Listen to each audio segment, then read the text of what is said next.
Marcos capítulo 14, versículo 16 em diante. E saindo seus discípulos foram à cidade, e acharam como lhe tinha dito, e prepararam a Páscoa. E chegando a tarde, foi com os 12. E quando estava sentado a comer, disse Jesus: Em verdade vos digo que um de vós, que comigo come, há de trair-me. Eles começaram a entristecer-se, a dizer-lhes um após outro: Porventura sou eu, Senhor? E outro: Porventura sou eu, Senhor? Mas ele respondeu e disse-lhe: É um dos 12, que mete comigo a mão no prato.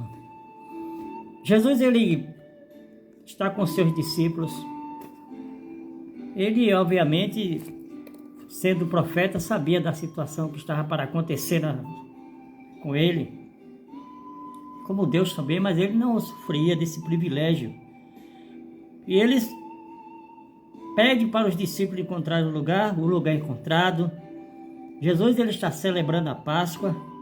Esta Páscoa, ela está um pouco diferente lá de Êxodo capítulo 12, em que Deus manda o povo celebrar a Páscoa com um cajado na mão, sandálias nos pés, pronto para sair. Dá-se a ideia que fizeram ali a Páscoa em pé. Mas quando foram estabelecidos aqui, Jesus, ele está ali no lugar preparado com seus discípulos. Que Páscoa significa libertação. Jesus está reunido em um lugar. E a Páscoa, ela era diferente das outras refeições, porque a Páscoa era um momento de alegria, de festa. Dá-se a entender em João, né, capítulo 13, né, e também pela tradição, que eles ficavam tipo em divã, almofadas, encostados sobre uma mesa baixa. Lá quando os discípulos pedem para João perguntar, que é o discípulo íntimo de Jesus, ele está encostado sobre o peito de Jesus, porque a questão da almofada. E quando Deus usa essa expressão, está dizendo o seguinte: vocês não precisam mais comer a Páscoa em pé, com o cajado na mão, com a sandália nos pés. Porque agora vocês são livres, vocês são libertos. E Jesus está ali celebrando uma nova libertação para cada pessoa. Uma liberdade extraordinária. E nesse texto aqui, chegando à tarde, foi com os 12. Ele estava com todos ali presentes. E na Páscoa, quando era celebrada a Páscoa, a festa dos pães ázimos também, todos que estavam na casa ali, eles estavam juntos. Jesus estava ali com seus discípulos, mas tinha demais pessoas também que participavam, que estavam ali ligados, que estavam servindo. Existia toda uma tradição, né? Todo um ritual da Páscoa que foram criados também pelos judeus. Aquele ritual de abençoar, tomar o primeiro cálice, dividir o pão, passar por cada um, tomar o segundo, o terceiro, o quarto cálice, e sucessivamente. Era um momento de alegria. O vinho era misturado com água também. E Jesus, ele está ali com seus discípulos. Mas nós contemplamos que é um momento em que Jesus está dizendo: tudo vai se renovar, tudo vai ser novo. Mas Jesus encontra-se ali um problema. Alguém que estava entre os discípulos. E Jesus Cristo mesmo, ele que diz, ele que anuncia: onde vocês vão me trair. Jesus, ele poderia dizer assim: eu não vou falar isso não, porque vai quebrar todo o ambiente, vai quebrar todo o clima. Mas foi preciso. E eles começaram a perguntar: Senhor, porventura sou eu?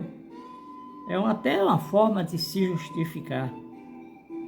E Jesus, ele diz lá em João 13, né? Ele fala, João capítulo 13, o Senhor Jesus Cristo, ele relata aqui esse texto aqui.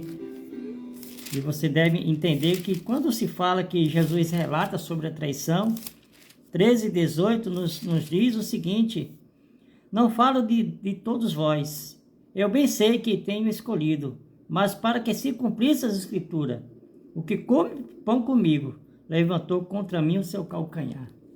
Jesus fala.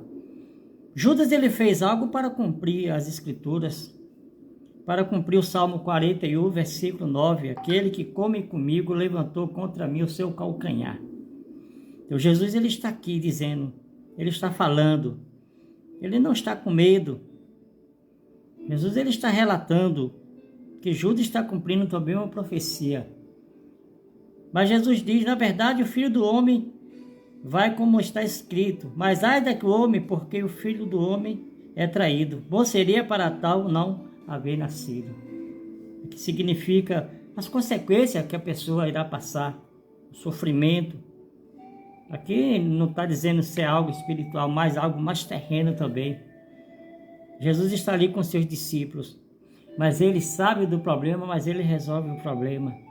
Porque ele sabe onde tem pessoas tem problemas. Talvez você não queira frequentar o templo que Jesus é adorado, frequentado por determinadas pessoas. Você olha determinadas pessoas, mas são pessoas degeneradas, transformadas. Esses homens foram transformados e regenerados pela palavra do Senhor. Judas, ele pagou o preço que foi devido à traição dele. Que você busque conhecer mais a palavra do Senhor.